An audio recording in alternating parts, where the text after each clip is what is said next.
Ramayan research council प्रभु श्री राम और उनके संघर्ष अयोध्या में मंदिर निर्माण के कार्य हेतु पिछले 4 वर्षों से एक पुस्तक लेखन का कार्य कर रही है, जिसका नाम है श्री राम लला मन से मंदिर तक।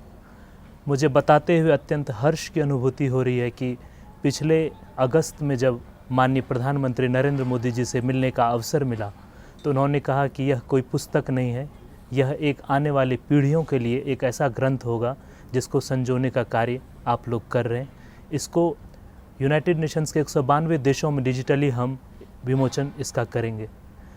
और रामायण रिसर्च काउंसिल न केवल इस पुस्तक तक रुकी बल्कि माँ सीता के प्राकट्य स्थल सीतामढ़ी में उनके जन्म स्थली पर विश्व की सबसे बड़ी प्रतिमा बनाने का एक संकल्प 11 फरवरी को हम लोगों ने किया।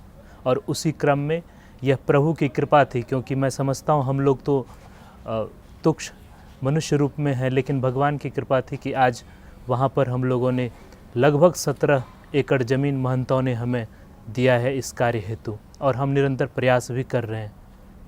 इस दौरान हमने पाया, क्योंकि शोध बहुत बड़ा था, 4 वर्षों में अलग अलग जगहों पर पूरे भारतवर्ष में भ्रमण करने का मौका मिला।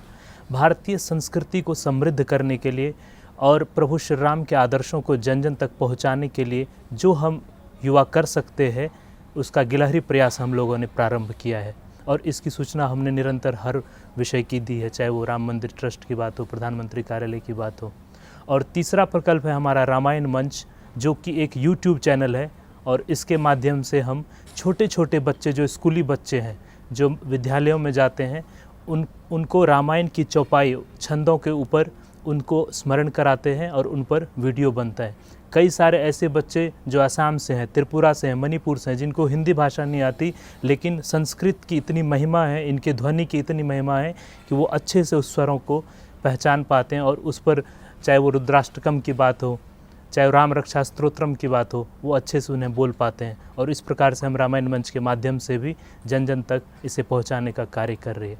और साथ ही अंत में मैं एक बात कहना चाहूँगा, क्योंकि ये मेरा व्यक्तिगत मन का भाव है और यह मेरी पीड़ा भी है कि प्रभु श्री राम के ऊपर जब शोध का ये निरंतर कार्य चल रहा था तो कुछ लोगों ने कहा कि प्रभु श्री राम मर्यादा पुरुषोत्तम है, वो तो धैर्यवान है, वो तो सुशील है।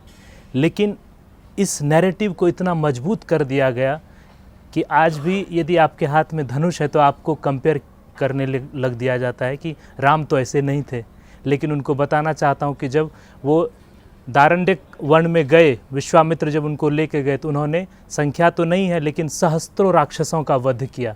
तो क्या उन्होंने वध कैसे किया होगा? क्या उनके हाथ में उस समय धनुष नहीं होगा?